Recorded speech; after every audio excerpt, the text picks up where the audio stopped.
Hello everybody and welcome back to the new VR Games Recap. As always, I am Mateo311 and this is your one channel for everything VR related. This was a really busy week for new VR titles, and in today's video we're going over 6 new games, including an alpha first look for Sword Reverie, Swordsman VR, the open beta for Frostpoint, Grapple Tournament, the Walking Dead Onslaught, and some new updates to Swords of Gurrah. I actually live streamed all of these titles, so if you want to see them in action, I will drop some links below. Okay, so let's start this video off discussing Sword Reverie. This is an upcoming JRPG inspired title, which currently has an active Kickstarter campaign, but was fully funded in only 3 days. A major standout is the art style used in this game. It definitely captures that Japanese anime essence, and there's some really cool gesture-based melee attacks. The demo I was given was really short, it's just an introduction to the mechanics, some basic combat, and just a brief introduction to some story content. Now it's still very early in the project, but it looks like the Sword Reverie team has a great foundation to build off of, and I'm definitely looking forward to checking out more of this game when it's available in the future. If this is the type of game you'd like to see in VR, then consider supporting their Kickstarter campaign, which is open for another 3 weeks. Now we also checked out some other titles in development, and the first one is Frostpoint VR Proving Grounds. This is a 10v10 online multiplayer shooter with both PvP and PvE elements. They're currently running a play to win open beta event. All you have to do is go to their website, link your Steam or Oculus account, download and play the game, and the first 3,000 people to play 10 rounds receive the full title for free. Now this is another title that shows some serious promise, but also needs a significant amount of work. Now when you're playing on a fully populated map, the action is intense, but performance issues are currently holding back the title. I stumbled across the lead developer in-game and mentioned that I was having poor performance while using a GeForce 2080 Ti. He said, due to the current lack of optimization, my 2080 Ti runs just as well as the GeForce 1070 that he was currently using. Now if they are able to iron out those performance issues and just some overall enhancements to the feel of the game,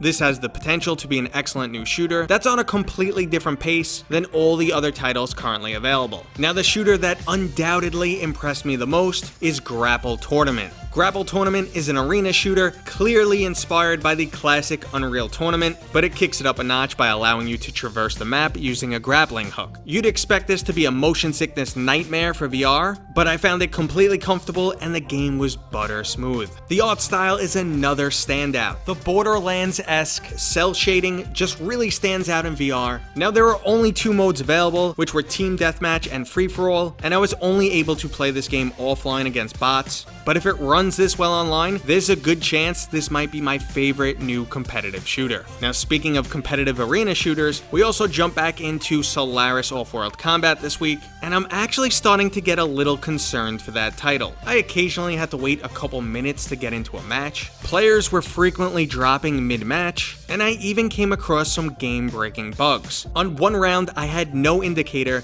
showing me where the objective was. This also happened to be the largest map in the game, so I basically just ended up stumbling around blindly until I ran into people. I was also missing my gun on one map. I loaded in, my hand was empty, I couldn't see if I was shooting anything, and this is when I decided to quit for the day. I personally liked Solaris a lot, so I hope these bugs are worked out, and they just start adding some new content and features to keep this player base alive. Now if you were disappointed by that update on Solaris, well we're gonna have to talk about the Walking Dead Onslaught. Something went severely wrong in the development of this title. Now I never thought it had to compete with Saints and Sinners. Originally it was set to be a co-op title, so I assumed it would be more like Arizona Sunshine, and then when co-op was dropped, they stated that this would be a story-driven narrative, which again I was completely okay with because I loved their previous title, Westworld Awakening. But the Walking Dead Onslaught falls flat almost everywhere. Graphically the game is all over the place.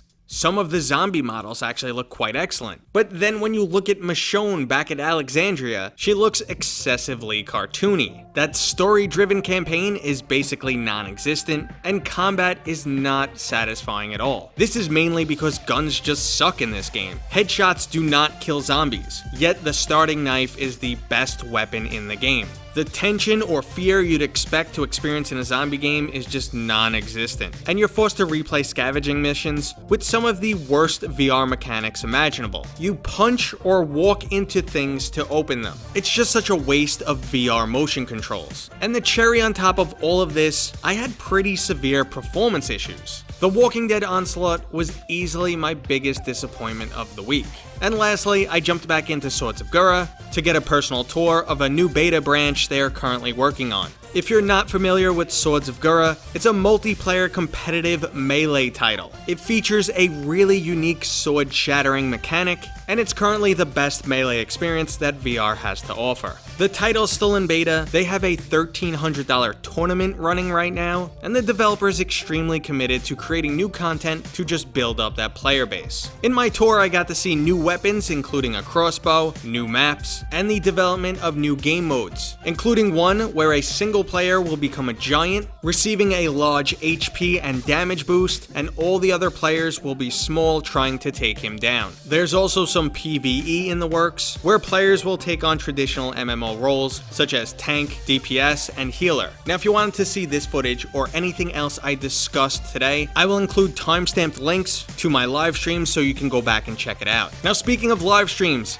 I'm most likely live right now. If you're watching this video anytime near the launch of it, I'm live streaming Star Wars Squadrons, and you can have a chance to win the game. I'm also giving away additional keys for Swords of Gurrah. So go check if I'm live right now, either on Twitch or YouTube. Okay, everybody, that was the new VR games recap. I hope you enjoyed the video. If you did, go ahead and give it a thumbs up. If you're new here, consider subscribing. And as always, I'll see you guys on next time.